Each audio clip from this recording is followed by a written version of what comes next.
Hello friends, আমার কিচেনে আপনাদের স্বাগত।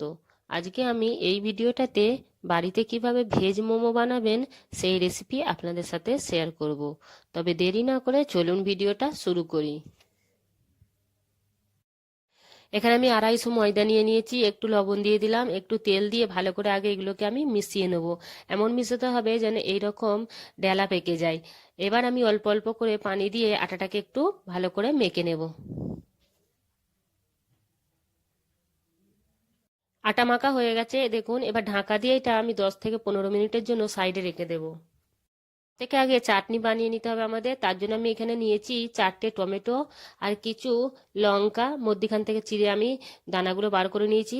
খুব ঝাল হয়ে যাবে বলে সেই জন্য, আর আমি আমার বাচ্চাদের জন্য বানাচ্ছি সেই কারণে আমি দানাগুলো বার করে নিয়েছি। আর 8 থেকে 10টা এখানে আমি নিয়েছি রসুন আর কিছু ধনেপাতা। এগুলো ভালো করে সেদ্ধ করে নেবো। ভালো করে সেদ্ধ করে নিয়ে ঠান্ডা করে নিয়েছি। এবার এই জারেতে দিয়ে দিয়েছি, এটা একটা পেস্ট বানিয়ে নেব। এতে আমি দিয়ে দেবো 1 চা চামচ মতো ভিনেগার, 1 চামচ মতো সর্ষের তেল, 1 চামচ মতো সয়া সস, আর দিয়ে দেবো আমি 2 চামচ মতো কেচাপ।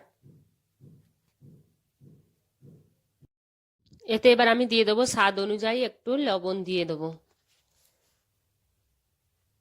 আরো একবার মিক্সিতে আমি এটাকে ঘুরিয়ে নেব। আমাদের চাটনি একদম রেডি হয়ে গেছে দেখুন। এখানে আমি মোমোর ভেতরে পুর ভরার জন্য পুরটা তৈরি করে নিচ্ছি। এখানে 2 চামচ তেল দিয়ে একটু আদা রসুন কাটা কুচো কুচো করে দিয়ে দিয়েছি, একটু কাঁচা লঙ্কা দিয়েছি। এবার একটা পেঁয়াজ দিয়ে ভালো করে একটু লাল লাল করে নেব।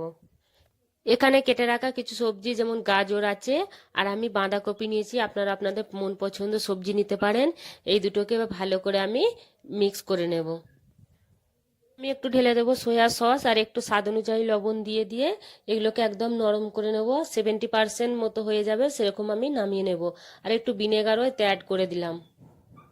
পুরটা একদম রেডি হয়ে গেছে দেখুন। এবার নামিয়ে নেব এটা। ছোট ছোট করে গুটি কেটে নিয়ে এইভাবে একদম পাতলা করে বেলতে হবে। আর এর ভেতর আমি পুর ভরে নিচ্ছি। আর এইভাবে মুড়াতে হবে। মুড়ালে একে অপরের সাথে এইভাবে মানে চিপকে দিতে হবে, তাহলে এইভাবে মোমো শেপে চলে আসবে দেখুন।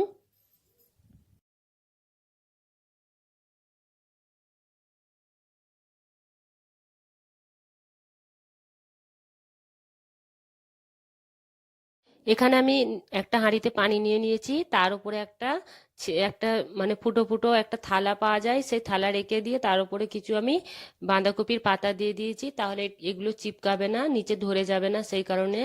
আর এগুলোকে আমি ধিমে আঁচে 15 থেকে 20 মিনিট পর্যন্ত রেখে দেব। 20 মিনিট পরে আমাদের মোমো একদম রেডি হয়ে গেছে দেখুন। যদি ভিডিওটা ভালো লেগে থাকে তাহলে লাইক কমেন্ট শেয়ার আর সাবস্ক্রাইব করতে মোটেও ভুলবেন না। ভিডিওটা দেখার জন্য অনেক অনেক ধন্যবাদ।